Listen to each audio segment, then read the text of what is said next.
Although for one of you, the darkest pit of hell has opened to swallow you whole, so don't keep the devil waiting. Old friend Henry Emily and Freddy Fazbear's Pizzeria Simulator 2017. This article intends to try to summarize, pinpoint, and log the entire Five Nights at Freddy's FNAF 2014 lore from the 1970s to the future and provide an in-depth review and analysis of the events that occurred to prepare you for the new Five Nights at Freddy's 2025 movie that released on Dec 4th. So, without further ado, let's get started. But first, an introduction, or thesis, if you will. FNAF is no ordinary game. Despite spawning its own cinematic universe around its lore, it's not a traditional narrative-driven game.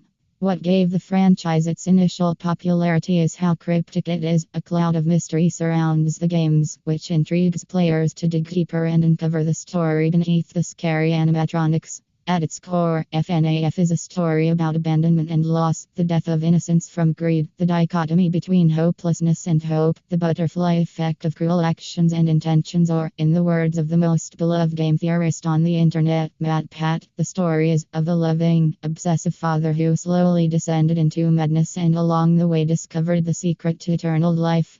The franchise fundamentally changed internet culture. It revitalized the indie horror game genre and paved the way for games like Undertale 2015, Sally Face 2016, and Little Nightmares 2017. Back when YouTube gaming was in its infancy, the FNAF theories dominated the platform. The video essay genre grew in popularity from videos dedicated to deciphering its lore. Although some events happened canonically in the franchise, a lot of the knowledge gathered about the lore has come from community speculation, as well as theory crafting. We don't know for certain what the full story was about, but we have a good idea thanks to the fans. Disclaimer: some parts of this article are based on popular fan-created theories and have not been confirmed. 1973. Setting the scene. The opening of Fredbear's Family Diner. Before there were any of the beloved animatronics we know today, there were two men and their dream for creation. William Afton and Henry Emily. Afton and Emily were business partners who opened Fredbear's Family Diner, a new brand of children's entertainment restaurant that involved singing animatronics. This passion project for these men introduced us to the two iconic faces of the franchise: a yellow Fredbear and a yellow Bonnie the Bunny.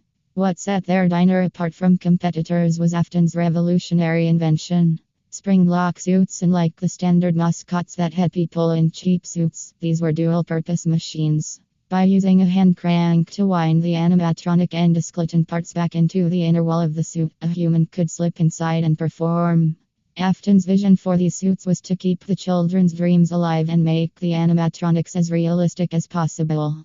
The men would don their suits to entertain the children. Emily would be in the titular Golden Fredbear mascot, later known in the franchise as Golden Freddy, while Afton would be in the secondary mascot, a Golden Rabbit costume, later known in the franchise as Spring Bonnie. I speculate their dedication to the passion project might stem from the men's family-oriented values. Afton had 3 children: Elizabeth, Michael, and the crying child Emily had one daughter, Charlotte. As their business grew, Afton and Emily expanded and opened Fazbear Entertainment, a chain of Freddy Fazbear's pizza restaurants. The number of mascots grew as well, and then came the characters we know and love: Foxy the Parrot, Chica the Chicken, and a fresh version of Bonnie the Rabbit. During this time, Emily Cr.